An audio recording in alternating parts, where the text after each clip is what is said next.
हजरत मूसा अलैहिस्सलाम के पास आए और आने के बाद हजरत मूसा से कहने लगे, ऐ मूसा मैं तुम्हारी रूह निकालने के लिए आया हूं। क्या करने आया हूं? रूह निकालने के लिए आया हूं, तुझे मारने के लिए आया हूं, तुझे मौत देने के लिए आया हूं, तेरी जिंदगी को द एंड करने के लिए आया हूं। खलास, खत्म। हजरत मूसा तो जलाली किस्म के नबी थे, ताकतवर थे, बड़े बहादुर थे, बहुत ही जरी और ये बहुत ही ज्यादा जबरदस्त नबी थे। इन्होंने जब ये जुमला सुना, एक थप्पड़ ऐसा उनकी आंख में मारा, उनकी आंख पे ऐसा घूंसा मारा, उसकी एक आंख खत्म हो गई, एक आंख उसकी बीनाई चली गई। फरिश्ता जो आया था इंसानी शक्ल में मारा तो आंख उनकी निकल गई, खराब हो गई। फरजा, वो लौटा इला रब्बी, अपने रब की तरफ, अपने रब के पास। और जाने के बाद अल्लाह से कहता है, आय अल्लाह अरसलतनी इला अब्दिन ला युरीदुल मौत। आय अल्लाह तूने मुझे एक ऐसे बंदे के पास भेज दिया, एक ऐसे इंसान के पास भेजा है, एक ऐसे नबी के पास भेजा, एक ऐसे पुरुष के पास भेजा, एक ऐसे इंसान के पास भेजा जो ला युरीदुल मौत, जो मौत को पसंद नहीं करता है, मौत को अपनी जिंदगी में आना नहीं चाहता है। उसके ख्वाहिश कि दुनिया में वो जीवित रहे, दुनिया में वो जिंदा रहे, दुनिया में वो हमेशा रहे। उसकी ख्वाहिश है कि वो मरे ना। आय अल्लाह तूने मुझे उस नबी के पास, इंसान के पास भेजा, आय अल्लाह वो मौत को पसंद नहीं करता है। आय अल्लाह इसकी वजह से उस फरिश्ते, उस इंसान ने मेरी आंख को देख के फोड़ दिया है, मेरी आंख खत्म कर दी है। अल्लाह तबारक व तआला ने फौरन उसी वक्त उसकी आंख वापस लौट आई और लौटाने के बाद अल्लाह ने फरिश्ते से कहा, आई फरिश्ती जा और मेरे उसी बंदे से, मूसा से पूछ लेना, उसी बंदे मूसा से पूछ लेना कि तुम दुनिया में कितने साल की जिंदगी जीना चाहते हो।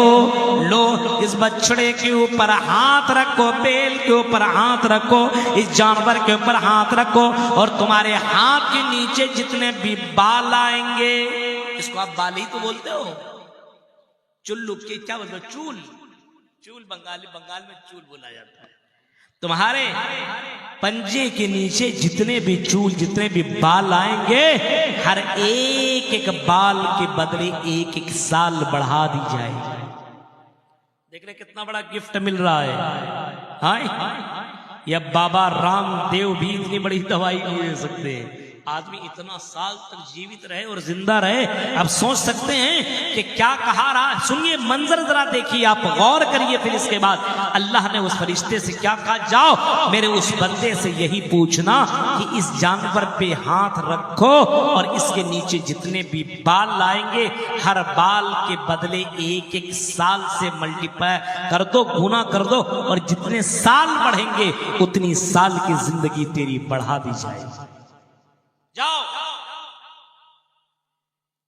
कोई दवाई नहीं, कुछ नहीं, कोई इलाज नहीं, कोई ऑपरेशन नहीं, कुछ नहीं, डायरेक्ट तेरी जिंदगी इतने सालों तक बढ़ जाएगी। अब जानवर के अंदर कितने बाल हैं भाई, गिना जा सकता है, बहुत ज्यादा।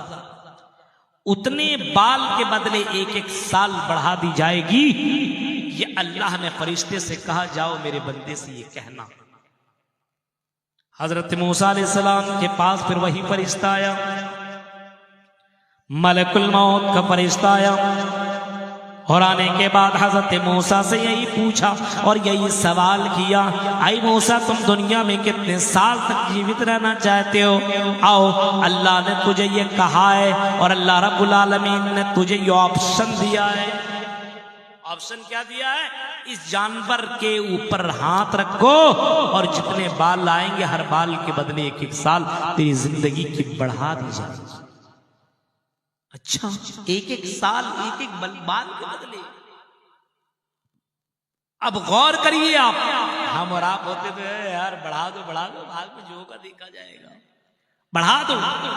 हम और आप तो दुनिया में ज्यादा दुनिया को पसंद करते ना, दुनिया को ज्यादा चाहते। अंबिया ऐसे नहीं थे। अंबिया आखिरत को, रसूल, पैगंबर जितने भी सालेहीन गुजरे हैं इस दुनिया से ज्यादा आखिरत से वो मोहब्बत करते। जैसी ऑफर मिली कै मूसा इस बाल के ऊपर, इस जानवर के ऊपर हाथ रख और इसके बदले जितने भी बाल आएंगे हर बाल के बदले 1-1 साल की जिंदगी बढ़ा दी जाएगी। हजरत मूसा ने एक सवाल फिर से किया, आई फरिश्ता जब ये बाल के बदले 1-1 साल मेरी जिंदगी गुजर जाएगी, जब 1-1 साल जिंदगी गुजर जाएगी उसके बाद फिर क्या होगा? हजरत मूसा को जवाब दिया गया, आई मूसा उसके बाद फिर मलकुल मौत का ही फरिश्ता आएगा, फिर मैं ही तेरे पास आऊंगा और आने के बाद तेरी रूह को तेरे जिस्म से अलग कर दूंगा, तुझे मार डालूंगा, तुझे मर जाना है, तुझे दुनिया को छोड़ देना है, तुझे दुनिया को अलविदा कह देना है, फिर तेरे पास मौत आ जाएगी, इस मौत से तू बच नहीं सकता है। आई नमा तकुनु युद्रिकुमुल मौत वलो कुंतुम फी बुरूजिम मुशय्यदा। आई मूसा, आई इंसान, तू जहां कहीं भी रहना चाहता है रह ले, लेकिन तुझे जब मौत आएगी तू उस मौत से अपने आप को बचा नहीं सकता।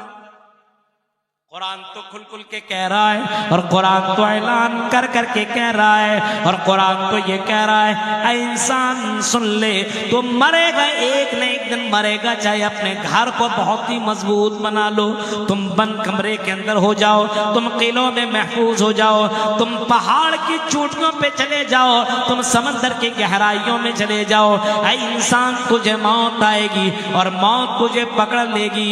कुल इन्नल मौतल्लज़ी तफ़िरून मिन्हु फ़इन्नहु मुलाक़ीकुम। जिस मौत से तुम भाग रहे हो, जिस मौत से अपने आप को बचाना चाहते हो, ऐ इंसान तू अपने आप को बचा नहीं सकता है, तुझे मौत आएगी और मौत तुझे पकड़ लेगी।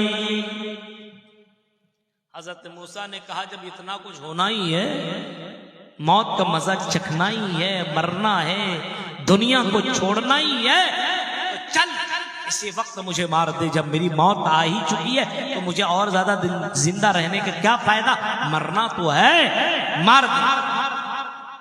नबी अलैहिस्सलातु वस्सलाम को मौत आई। जो लोग ये सोचता है ना अपनी जिंदगी गुजार रहा है, अभी नहीं मरेंगे, एक एक दवाइयों का इस्तेमाल कर रहा है, बड़े बड़े पावरफुल चीजें खा रहा है, ताकत की चीजें खा रहा है, ये बिस्लरी पानी पियो, इससे बचो, इससे परहेज करो, इससे परहेज करो, इससे परहेज करो, ये बीमारी नहीं, ये नहीं। सबसे तुम बीमारियों से तो बचे जा सकते हो, लेकिन मौत से नहीं बच सकते हो। इंसान तो मौत से कभी नहीं बच सकता है, तुम्हें मौत आएगी। अगर मौत आनी ना होती तो जनाबे मोहम्मद रसूलुल्लाह सल्लल्लाहु अलैहि वसल्लम को मौत ना आती, क्योंकि वो कायनात के अंदर सबसे अफजल नबी है, सबसे अफजल और सबसे आला पैमाने पे इंसान है। नबियों में सबसे अफजल जनाबे मोहम्मद रसूलुल्लाह है। वो नबी आसमान में अर्श के ऊपर अल्लाह और फर्श के ऊपर जनाबे मोहम्मद रसूलुल्लाह, अरे उनकी अजमत का क्या बयान करना, उनके मकाम और मर्तबे का क्या बयान करना। अल्लाह के नबी सल्लल्लाहु अलैहि वसल्लम नजरें उठा रहे हैं, खाना है किबला बदल जा रहा है, नबी अकरम दुआ कर रहे हैं और नबी अकरम की दुआओं का असर भी हो रहा है।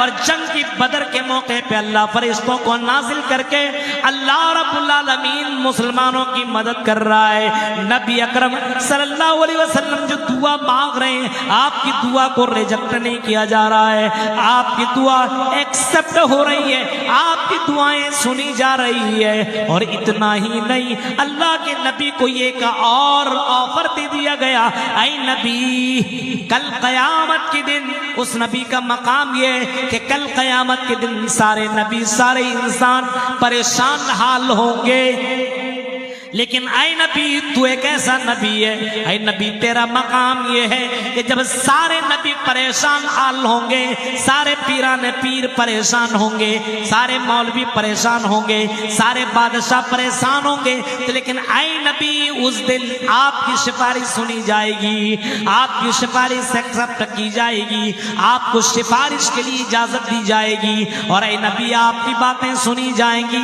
गौर करो मेरे भाइयों, अगर मौत ना थी तो जनाबे मोहम्मद रसूलुल्लाह आमना के लाल फातिमा के बाप मोहम्मद सल्लल्लाहु अलैहि वसल्लम को मौत ना थी, लेकिन अल्लाह के नबी सल्लल्लाहु अलैहि वसल्लम को मौत का एहसास होने लगा। अल्लाह के नबी को यह मालूम होने लगा कि अब इस्लाम कंप्लीट हो गया।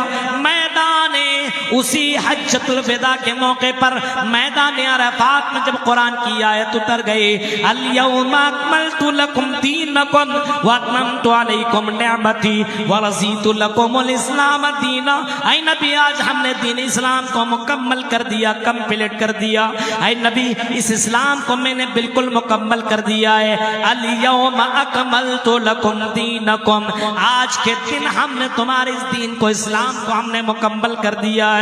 अब इस्लाम में किसी को बढ़ाने की इजाजत नहीं है और इस इस्लाम के अंदर किसी को कोई चीज घटाने की इजाजत नहीं है। वरज़ीतु लकुमुल इस्लाम दीना, और आई मोहम्मद सल्लल्लाहु अलैहि वसल्लम में दीन इस्लाम से राजी भी हो गया हूं। यानी अगर कोई दीन इस्लाम के ऊपर जिंदगी गुजार लेता है, इस इस्लाम को मानता है और इसी इस्लाम को मानने के बाद अपनी पूरी जिंदगी गुजारता है और इस इस्लाम के ऊपर अपने शब रोज गुजारता है और उसी पर उसकी मौत हो जाती है, तो अल्लाह के नबी क्या फरमाते हैं? अल्लाह के नबी कहते हैं कि अल्लाह कह रहा है कि मैं दीन इस्लाम से राजी हो गया। यानी इस्लाम के ऊपर चल करके मरने वाला जन्नत के अंदर दाखिल होगा। वो नबी ऐलान करके कहते हैं, आए मेरे सहाबियों, उसी हज के मौके पे, हज्जतुल विदा के मौके पर अल्लाह के नबी खुतबा के दौरान कई जगहों पे आपने फरमाया था, खुज़ू अन्नी मनासिककुम, खुज़ू अन्नी मनासिककुम, खुज़ू अन्नी मनासिककुम। ऐ मेरे सहाबा, ऐ अब्दुल्ला इब्न जाबिर, ऐ जाबिर बिन अब्दुल्ला सुनो, खुज़ू अन्नी मनासिककुम, मुझसे हज की अरकान सीख लो, मुझसे हज के तरीके तौर तरीके को सीख लो, मुझसे हज का एक एक काम सीख लो, एक एक सुन्नत सीख लो, एक एक तरीका मुझसे सीख लो। लअल्ली ला अमल लअल्ली ला अराकुम बादामी हाजा, शायद के इस साल के बाद आइंदा साल में दुनिया में न रहूं, शायद के मुझसे मुलाकात न हो, शायद के आइंदा साल मुझसे तुम्हारी मुलाकात न हो, इस वजह से इसी साल मुझसे अच्छे तरीके से हज के अरकान सीख लो। नबी अकरम को यह एहसास हो गया था कि दुनिया को अब मैं छोड़ने वाला हूं, क्योंकि जब दीन कंप्लीट हो गया, जब इस्लाम मुकम्मल हो गया, तो फिर नबियों का दुनिया में रहने का कोई फायदा नहीं है, फिर दुनिया में उसको रखने का कोई फायदा नहीं है। इसी वजह से अल्लाह के नबी बार बार यही जुमला दोहरा रहे, आई मेरे साहबा, दीन के अरकान को सीख लो, हज के अरकान को सीख लो, इस्लाम के तौर तरीके के सीख लो। लअल्ली ला अराकुम बादा, शायद किस साल के बाद तुम मुझे देख न सको। और कहीं फरमाया, ऐ सहाबियों, ऐसा हो कि तुम जब तुम दूसरी शहरों से जब वापस आओ, जब मदीना के अंदर वापस लौटो और मदीना की उस बलदुल अमीन को जब देखो, जब उस पाक शहर को देखो, मदीनतुर रसूल के ऊपर जब तेरी नजर पड़े, मस्जिद नबवी में जब तुम आओ, तो यह ऐसा भी हो सकता है कि तुम्हें मोहम्मद न मिले, तुम्हें मोहम्मद सल्लल्लाहु अलैहि वसल्लम न मिले, और ये हो सकता है कि तुम मुझसे मुलाकात न करो, मेरी कब्र से तुम्हें मुलाकात करनी हो सकती है, पढ़ नहीं सकती है, यानी मेरी कब्र से तुम मुलाकात हो सकती है, मेरी कब्र को तुम देखो, ये भी हो सकता है। मेरे प्यारे साथियों, जरा तसव्वुर करो, अल्लाह के नबी को भी एहसास हो चुका है, यानी अल्लाह के नबी को भी मालूम है कि बहैसियत इंसान दुनिया में कोई भी आया, उसको दुनिया से चले जाना है, चाहे वो बहुत बड़े इमाम क्यों ना हो।